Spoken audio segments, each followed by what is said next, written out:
if you're going to fight, and they were maybe at a nuclear stage. They're both, nuclear powers.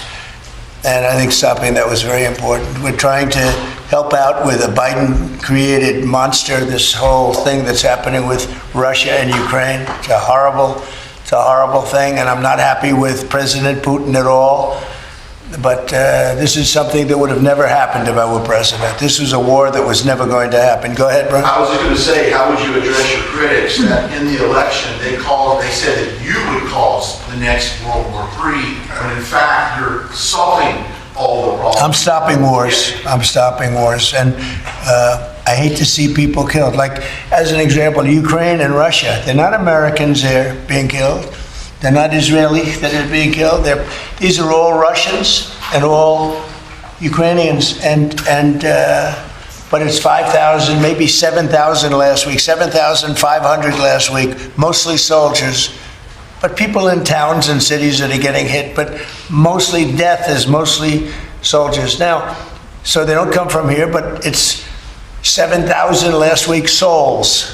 And if I can stop that, they have parents and they have sisters and brothers and getting married and who knows, they're just people, but they're souls. And if I can stop a war, because I have an ability to do so, I'm disappointed, frankly, that President Putin hasn't stopped. I'm not happy about it either.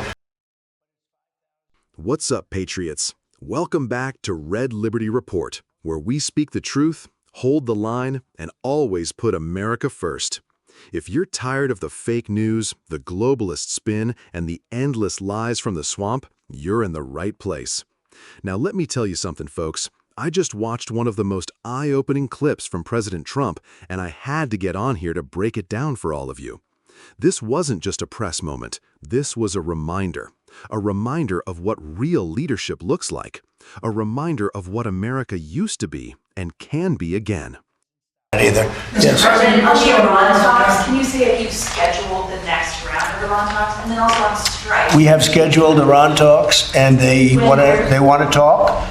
They took a big drubbing. I think when we hit the three sites, really, I would say the three sites, not just the one. The one was a big one, and it was deep in granite, and it was obliterated. It turned out the Atomic Energy Commission said it is obliterated. I would just want to take our hats off to those incredible flyers, the people that flew that big machine, and frankly, the mechanics and everybody else. I mean, they had zero. They flew for 37 hours with zero problem mechanically. I mean, when you think in carrying the biggest bombs ever, the biggest bombs that we've ever dropped on anybody, when you think, non-nuclear, and we want to keep it non-nuclear, by the way. But they did a phenomenal job. It was an amazing job. And I think that was, I was talking to Bibi about it before, that was the very beginning of the end. It ended very quickly after that. I don't want to say what it reminded me of, but if you go back a long time ago, it reminded people of a certain other event. And Harry Truman's picture is now in the lobby, in a nice location in the lobby where it should have been, but that stopped a lot of fighting. And this stopped a lot of fighting. When that happened, it was a whole different ballgame. Let's dive in. First of all, Trump laid it out plain and simple. During his first term, we brought in hundreds of billions of dollars through tariffs. That's not just talk, that's economic strategy. And guess what? No inflation. Compare that to the inflationary disaster we're living in under Bidenomics. Everything's up: gas, groceries, rent, interest rates.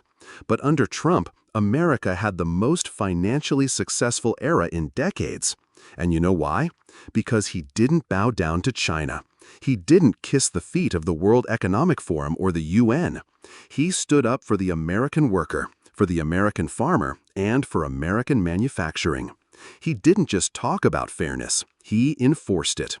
Now, Trump made it clear some countries were ready to deal fairly. Others, spoiled brats who got used to ripping us off for 30, 40, even 50 years. And now they're shocked we've stopped writing blank checks? That's the Trump doctrine, folks. America doesn't get played anymore. He said it himself. We're firm, but if a better deal comes, we'll consider it. That's not weakness, that's smart power, strategic strength. You keep the door open, but you're not crawling to anyone. That's how we should be running this country. Compare that to Biden, who sends pallets of money to Iran, bows to Beijing, and lets illegal immigrants pour across our border. No strength, no backbone, just appeasement. Now let's talk about something the media won't touch: Trump's stance on the Palestinians.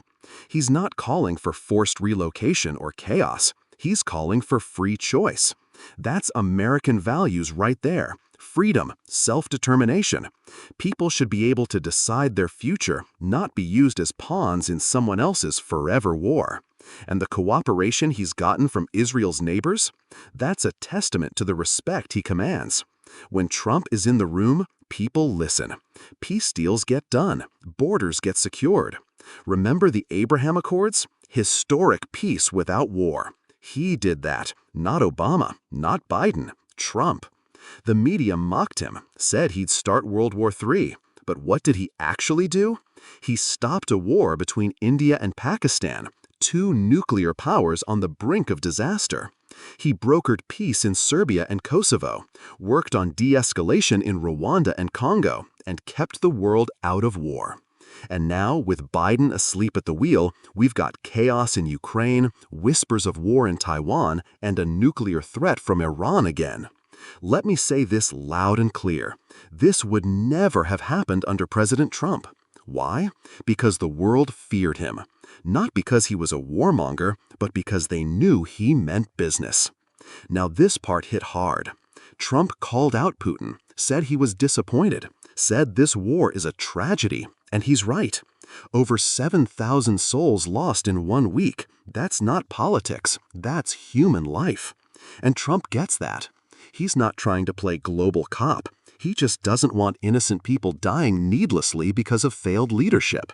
He said it clearly. If I can stop a war, I will. That's the kind of moral clarity we need in a commander-in-chief. Then came the Iran question. Did you hear what Trump said? He confirmed Iran talks are happening, but more importantly, he talked about taking out 3 major sites, including one buried deep in granite. And the mission? Flawless. No mechanical issues, no errors. Our pilots flew 37 hours carrying the biggest bombs we've dropped since World War II, non-nuclear, and obliterated targets with precision. You want deterrence? That's how you send a message. And he gave credit where it's due, to the military, the mechanics, and the American spirit. That's leadership. So here's the bottom line, folks. We had 4 years of peace, prosperity, and patriotism.